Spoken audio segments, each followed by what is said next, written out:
Bismillahirrahmanirrahim. Assalamualaikum warahmatullahi wabarakatuh. Kembali lagi di channel Pena Pencari Hikmah. Kali ini kita akan bahas Perang Badar Kubra.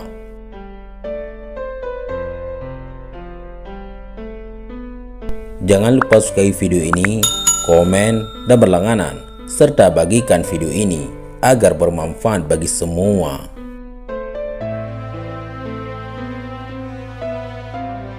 Sahabat Pena Pencari Hikmah, ketika itu kafilah dagang Quraisy bisa lepas dari hadangan Nabi Muhammad SAW dalam perjalanan dari Mekah ke Syam. Tatkala mendekati kepulangan mereka dari Syam ke Mekah, maka beliau mengutus Talhah bin Ubaidillah dan Sa'id bin Zaid agar pergi ke utara dengan tugas penyelidikan. Keduanya berada di Al-Hawra dan berada di sana untuk beberapa lama. Tatkala kafilah dagang Quraisy yang dipimpin Abu Sufyan sudah lewat, maka keduanya cepat-cepat kembali ke Madinah dan menyampaikan kabar ini kepada Rasulullah SAW. Kafilah dagang itu sendiri membawa harta kekayaan penduduk Mekah yang jumlahnya sangat melimpah, yaitu sebanyak 1000 onta yang membawa harta benda milik mereka yang nilainya tidak kurang dari 5.000 dinar emas, sementara yang mengawalnya tidak lebih dari 40 orang. Ini merupakan kesempatan emas bagi pasukan Madinah untuk melancarkan pukulan yang telak terhadap orang-orang musyrik, pukulan dalam bidang politik, ekonomi, dan militer, jika mereka sampai kehilangan kekayaan yang tiada terkira banyaknya ini. Oleh karena itu, Rasulullah SAW mengumumkan kepada orang-orang muslim, ini adalah kafilah dagang Quraisy yang membawa harta benda mereka. Hadanglah kafilah tersebut. Semoga Allah memberikan barang rampasan itu kepada kalian. Beliau tidak menekankan kepada seorang pun di antara mereka untuk bergabung, tetapi beliau menyerahkan masalah ini kepada kerelaan mereka. Sebab kali ini tidak akan terjadi bentrokan yang seru dengan pasukan Quraisy, dengan memang bentrokan ini baru terjadi saat di Badar. Oleh karena itu, banyak sahabat yang memilih tetap di Madinah. Sebab ketetapan kali ini tak berbeda dengan ketetapan beliau dalam mengirimkan satuan-satuan pasukan sebelumnya. Karena itu, mereka pun tidak mengingkari keputusan beliau untuk tidak ikut dalam penghadangan ini. Rasulullah SAW mengadakan persiapan untuk keluar beserta 313 atau hingga 317 orang, terdiri dari 82 hingga 86 dari Muhajirin, 61 dari Aus, dan 170 dari Khazraj. Mereka tidak mengadakan pertemuan khusus, tidak pula membawa perlengkapan yang banyak. Kudanya pun hanya 2 ekor, seekor milik Az-Zubair bin Al-Awwam dan satu lagi milik Al-Miqdad bin Al-Aswad Al-Kindi. Sedangkan ontanya ada 70 ekor, satu ekor dinaiki 2 atau 3 orang. Sementara Rasulullah SAW naik seekor unta bersama Ali bin Abi Thalib dan Marsad bin Abu Marsad Al-Ghanau. Beliau mengangkat Ibnu Ummi Maktum menjadi wakil beliau di Madinah. Namun setibanya di Ar-Rawha, pengangkatan Ibnu Ummu Maktum sebagai wakil yang menggantikan kedudukan beliau di Madinah ini disanggah Abu Lubabah bin Abdul Munzir. Maka kemudian beliau mengganti Ibnu Maktum dengan Abu Lubabah. Bendera komando tertinggi yang berwarna putih diserahkan kepada Mus'ab bin Umar Al-Qurashi Al-Abdari, sementara pasukan muslimin dibagi menjadi 2 batalion. Batalion Muhajirin yang benderanya diserahkan kepada Ali bin Abi Thalib, batalion Ansar yang benderanya diserahkan kepada Sa'ad bin Mu'ad. Komando front kanan diserahkan kepada Az-Zubair bin Al-Awwam dan front kiri diserahkan kepada Al-Miqdad bin Amru, karena hanya mereka berdualah yang naik dalam pasukan tersebut, dan pertahanan garis belakang diserahkan kepada Qais bin Sa'sa'ah. Komando tertinggi berada di tangan beliau. Sahabat Pena Pencari Hikmah, tanpa rasa gentar sedikit pun Rasulullah SAW berangkat dari jantung Madinah bersama pasukan ini, berjalan melewati jalur pokok menuju Mekah hingga tiba di sumur Ar-Rawha yang sekalipun belum pernah didatangi beliau. Dari sini beliau tidak mengambil jalan ke kiri yang menuju Mekah, tetapi justru mengambil jalan ke arah kanan menuju Badar melewati Rahakan dan tiba di As-Safra. Dari sana beliau mengirim Basbas bin Amru dan Adi bin Abu Azza'ba al-Juhanya agar pergi ke Badar untuk mencari berita tentang kafilah dagang Quraisy. Sahabat Pena Pencari Hikmah, Abu Sufyan yang bertanggung jawab penuh terhadap keselamatan kafilah dagang Quraisy bertindak sangat hati-hati dan waspada. Ia tahu bahwa jalur ke Mekah penuh dengan resiko.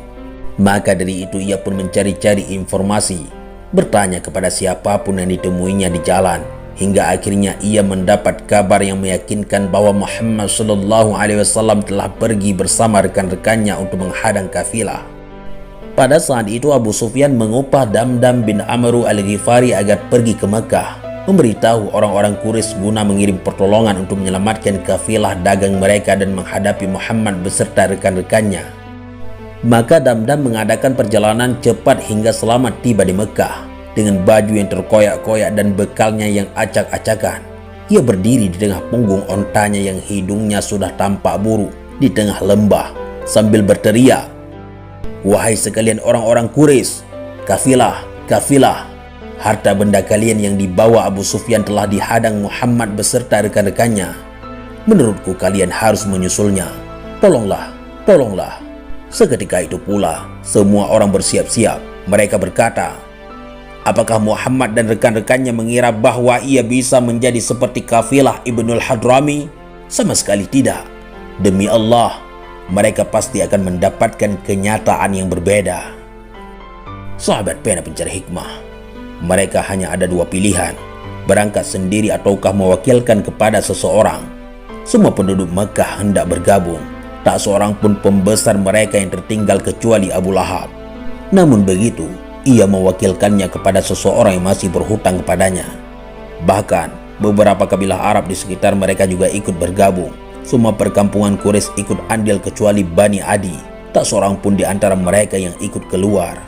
Kekuatan pasukan Mekah ini ada 1.300 orang pada awal mulanya, 100 kuda, memiliki 600 baju besi dan onta yang cukup banyak jumlahnya, dan tidak diketahui secara persis berapa jumlahnya.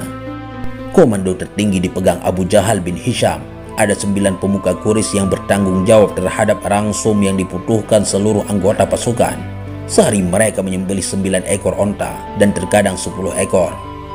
Setelah semua orang Quraisy sepakat untuk berangkat, di antara mereka ada yang mengingatkan permusuhan mereka dengan Bani Bakar.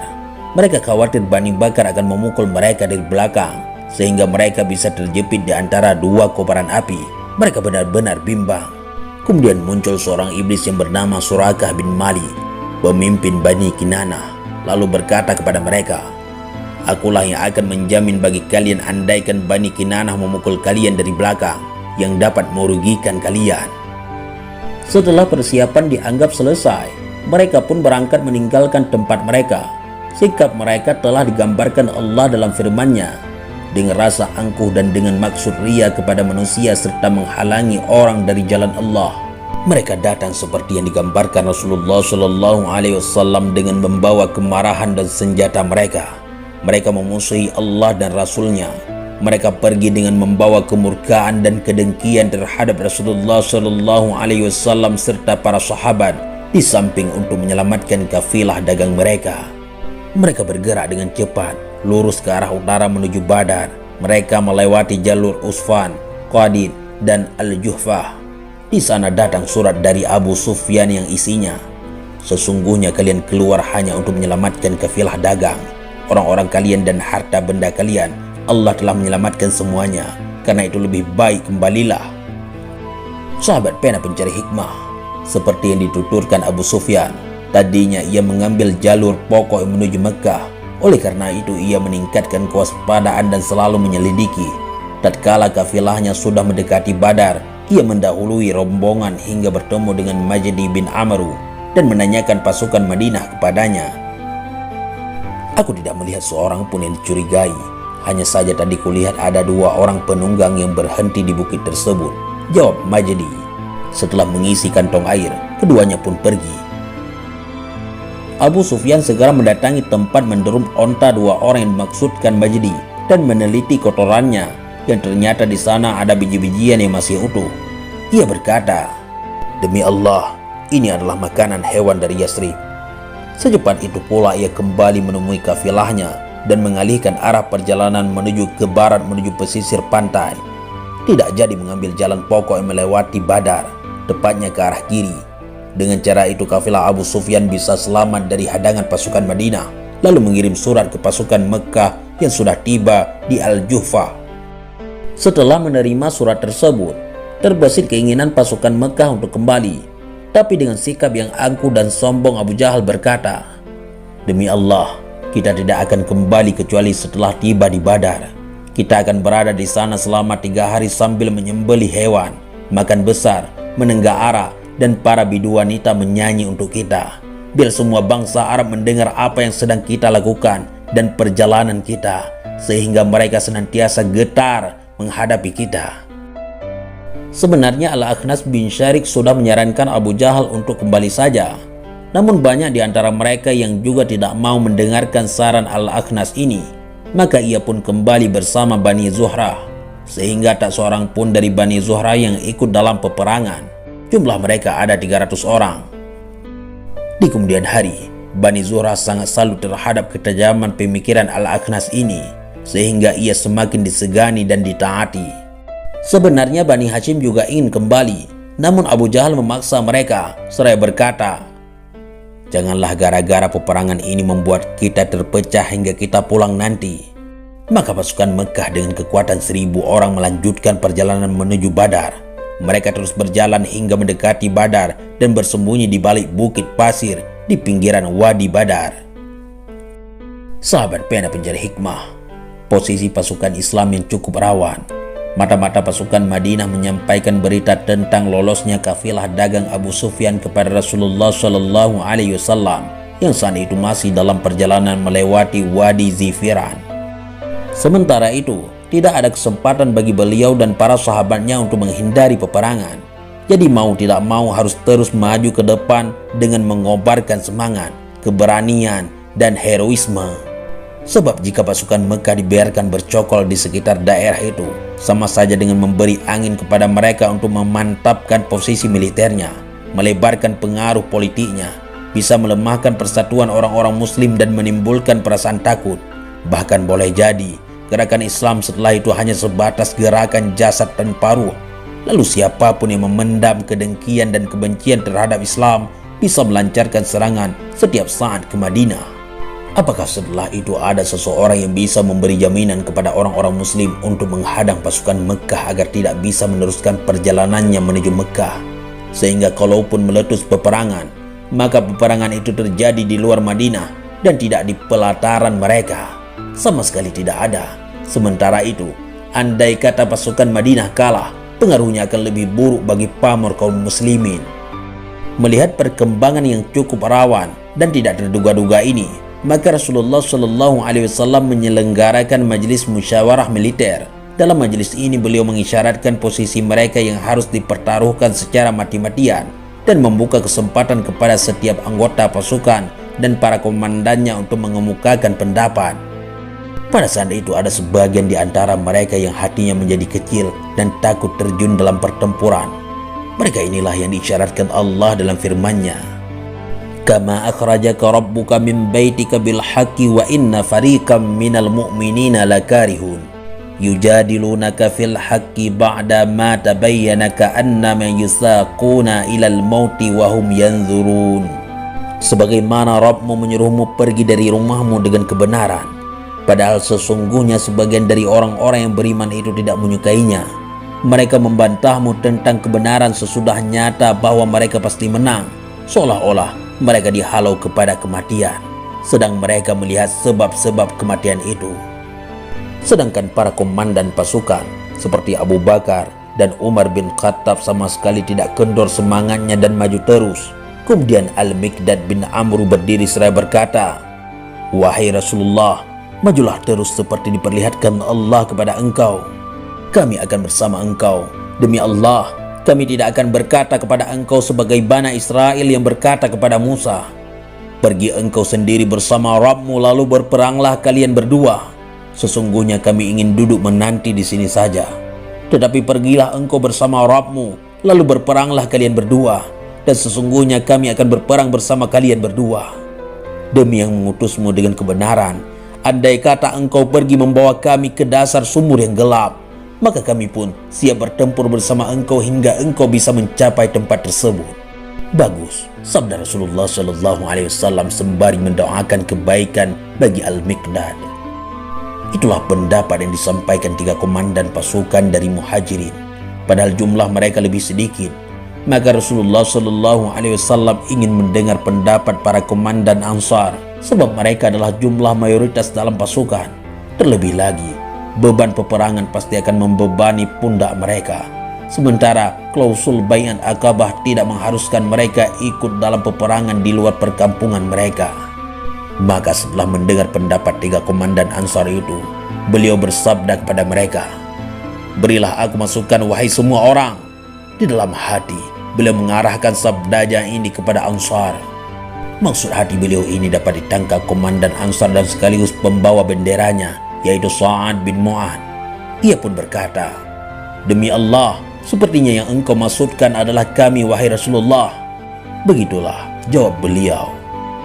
Sa'ad berkata, "Kami sudah beriman kepada engkau, kami sudah membenarkan engkau, kami sudah bersaksi bahwa apa yang engkau bawa adalah kebenaran, kami sudah memberikan sumpah dan janji kami untuk patuh dan taat. Maka majulah terus wahai Rasulullah seperti engkau kehendaki. Demi yang mengutus engkau dengan kebenaran, andai kata engkau bersama kami terhalang lautan lalu engkau terjun ke dalam lautan tersebut, kami pun akan terjun bersama engkau. Tak seorang pun di antara kami yang akan mundur. Kami senang jika besok engkau berhadapan dengan musuh bersama kami. Sesungguhnya kami dikenal orang-orang yang sabar dalam peperangan dan jujur dalam pertempuran. Semoga Allah memperlihatkan kepadamu tentang diri kami apa yang engkau senangi. Maka majulah bersama kami dengan barakah Allah." Dalam suatu riwayat disebutkan bahwa Sa'ad bin Mu'ad berkata kepada Rasulullah Shallallahu Alaihi Wasallam, "Boleh jadi engkau khawatir orang-orang Ansar hanya berpegang kepada hak mereka untuk tidak menolongmu kecuali di tengah perkampungan mereka. Sesungguhnya aku berbicara dengan memberi jawaban atas nama orang-orang Ansar. Maka dari itu, majulah seperti engkau kehendaki. Sambunglah tali siapapun yang engkau kehendaki. Putuslah tali siapapun yang engkau kehendaki. Ambillah dari harta kami menurut kehendak engkau. Berikanlah kepada kami menurut kehendak engkau. Apapun yang engkau ambil dari kami, maka itu lebih kami sukai daripada apa yang engkau tinggalkan bagi kami.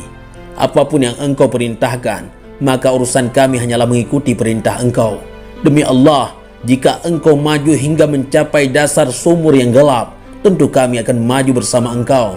Demi Allah, jika engkau terhalang lautan bersama kami, lalu engkau terjun ke lautan itu, tentu kami akan terjun bersama engkau." Rasulullah Shallallahu Alaihi Wasallam merasa gembira dengan apa yang dikatakan Sa'ad dan semangatnya yang menggebu-gebu. Maka beliau bersabda, "Majulah kalian dan terimalah kabar gembira, karena Allah telah menjanjikan salah satu dari 2 pihak kepadaku. Demi Allah, seakan-akan saat ini aku bisa melihat tempat kematian mereka." Setelah itu Rasulullah Shallallahu Alaihi Wasallam meninggalkan Zafiran untuk melanjutkan perjalanan. Beliau melewati jalan bukit yang disebut Al-Asafir, kemudian cepat-cepat menuju suatu tempat yang disebut Ad-Dabbah dan meninggalkan Al-Hannan di sebelah kanannya, yaitu sebuah bukit pasir yang menyerupai gunung yang kokoh. Kemudian tiba di dekat Badar. Sahabat pena pencari hikmah, Rasulullah melakukan kegiatan mata-mata. Dari sana beliau melakukan kegiatan mata-mata sendiri bersama sahabat karib beliau di dalam gua, Abu Bakar As-Siddiq. Tatkala beliau sedang berputar-putar di sekitar pasukan Mekah, tiba-tiba beliau berpapasan dengan seorang Arab yang sudah tua. Beliau bertanya kepadanya tentang pasukan Quraisy dan Muhammad. Beliau menanyakan kedua pasukan untuk penyamaran. "Aku tidak akan memberitahukan kepada kalian sebelum kalian memberitahukan kepadaku dari mana asal kalian berdua," kata orang tua tersebut. "Beritahukan kepada kami, nanti kami akan memberitahukan kepadamu dari mana asal kami," sabda beliau. "Jadi begitukah?" tanya orang tua tersebut. "Benar," jawab beliau. "Menurut informasi yang kudengar, Muhammad dan rekan-rekannya berangkat pada hari ini. Jika informasi itu benar, berarti pada hari ini ia sudah tiba di tempat ini, di tempat pemberhentian pasukan Madinah. Jika informasi ini benar, berarti mereka sudah tiba di tempat ini, di tempat pemberhentian pasukan Mekah." Setelah itu ia bertanya, "Lalu dari mana asal kalian berdua?" Beliau menjawab, "Kami berasal dari setetes air." Setelah itu beliau beranjak pergi, meninggalkan orang tua itu terlongong keheranan. Dari setetes air yang mana? Ataukah dari setetes air di Irak? Sahabat pena pencari hikmah, pada sore harinya beliau mengirim beberapa mata-mata lagi untuk mencari data tentang musuh. Tugas ini diserahkan kepada 3 orang komandan muhajirin, yaitu Ali bin Abi Thalib, Az-Zubair bin Awam, dan Sa'ad bin Abi Waqqas, dengan beberapa orang lagi.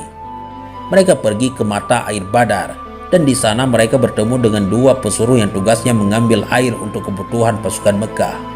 Mereka langsung membelenggu 2 pesuruh itu dan membawanya ke hadapan Rasulullah Shallallahu Alaihi Wasallam. Karena beliau masih salat, maka mereka mengorek keterangan dari keduanya. Mereka berdua menjawab, "Kami adalah para pesuruh Quraisy. Mereka memerintahkan agar kami membawa air bagi kebutuhan mereka." Namun mereka tidak puas dengan jawaban tersebut. Mereka menginginkan mereka berdua adalah pesuruh Abu Sufyan. Bagaimanapun juga mereka masih menyisakan harapan untuk dapat menguasai kafilah dagang yang dipimpin Abu Sufyan. Karenanya mereka memukuli kedua orang tua itu hingga kesakitan. Karena mendapat pukulan yang bertubi-tubi, mereka berdua menjawab, "Kami memang pesuruh Abu Sufyan." Barulah mereka menghentikan pukulan.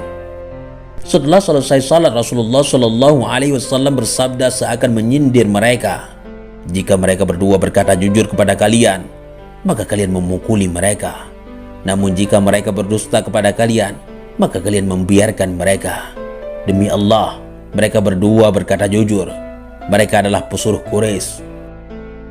Kemudian beliau bersabda kepada keduanya, "Kabarkanlah kepadaku tentang posisi pasukan Quraisy. Mereka berada di balik bukit pasir yang bisa engkau lihat jika memandang ke arah Al-Udwatul Quswa." Jawab mereka berdua. "Berapa jumlah mereka?" Tanya beliau. "Banyak sekali." "Berapa tepatnya?" "Kami tidak tahu persis." "Berapa ekor binatang yang mereka sembelih setiap harinya?" Tanya beliau. "Sehari 9 ekor dan besoknya lagi 10 ekor." Jawab mereka berdua. "Berarti jumlah mereka antara 900 hingga 1000 orang." Sabda beliau. Kemudian beliau bertanya lagi, "Siapa saja pemuka Quraisy yang bergabung di tengah mereka?" "Ada Utbah bin Syaibah, kedua anak Rabi'ah, Abul Bakhtari bin Hisham, Hakim bin Hizam, Naufal bin Khuwailid, Al-Harith bin Amir, Tu'aimah bin Adi, An-Nadir bin Al-Harith, Zam'ah bin Al-Aswad, Abu Jahal bin Hisham, Umayyah bin Khalaf, dan beberapa orang lagi mereka sebutkan." Setelah itu Rasulullah Shallallahu Alaihi Wasallam menghadap ke arah semua seraya bersabda, "Wahai semua orang, inilah Mekah yang telah menghantarkan jantung hatinya kepada kalian." Sahabat pena pencari hikmah, pada malam itu Allah menurunkan hujan deras sehingga orang-orang musyrik basah kuyup dan menghambat langkah mereka untuk maju. Tetapi bagi orang-orang muslim, hujan itu seakan memoles kebersihan mereka dan mengenyahkan daki-daki setan dari diri mereka. Bumi menjadi kesat, pasir menjadi kuat, pijakan kaki pun menjadi mantap. Tempat mereka menjadi rata dan hati mereka semakin menyatu. Sahabat pena pencari hikmah, Rasulullah Shallallahu Alaihi Wasallam membawa pasukannya ke mata air Badar agar bisa mendahului pasukan orang-orang Quraisy, sehingga mereka bisa menghalangi orang-orang Quraisy untuk menguasai mata air itu. Maka pada petang hari mereka sudah tiba di dekat mata air Badar. Disinilah Al-Hubab bin Munzir tampil layaknya seorang penasihat militer seraya bertanya, "Wahai Rasulullah, bagaimana pendapat engkau tentang keputusan berhenti di depan ini? Apakah ini tempat berhenti yang diturunkan Allah kepada engkau? Jika begitu keadaannya, maka tidak ada pilihan bagi kami maju atau mundur di tempat ini. Ataukah ini sekedar pendapat, siasat, dan taktik perang?" Beliau menjawab, "Ini adalah pendapatku, siasat, dan taktik perang." Ia berkata, "Wahai Rasulullah, menurutku tidak tepat jika kita berhenti di sini. Pindahkanlah orang-orang ke tempat yang lebih dekat lagi dengan mata air daripada mereka, orang-orang musyrik Mekah. Kita berhenti di tempat itu dan kita timbun kolam-kolam di belakang mereka. Lalu kita buat kolam yang kita isi air hingga penuh. Setelah itu kita berperang menghadapi mereka. Kita bisa minum dan mereka tidak bisa." Beliau bersabda, "Engkau telah menyampaikan pendapat yang jitu." Maka Rasulullah Shallallahu Alaihi Wasallam memindahkan pasukannya sehingga jarak mereka dengan mata air lebih dekat lagi daripada pihak musuh. Separuh malam mereka berada di tempat itu, lalu mereka membuat sebuah kolam air dan menimbun kolam-kolam yang lain. Tatkala orang-orang muslim sudah berhenti di tempat yang dimaksudkan dekat dengan mata air, maka Sa'ad bin Mu'adz mengusulkan kepada Rasulullah SAW, bagaimana jika orang-orang muslim membuat tempat khusus bagi beliau untuk memberikan komando, sekaligus sebagai antisipasi adanya serangan mendadak serta kemungkinan jika mereka terdesak sebelum memastikan kemenangan.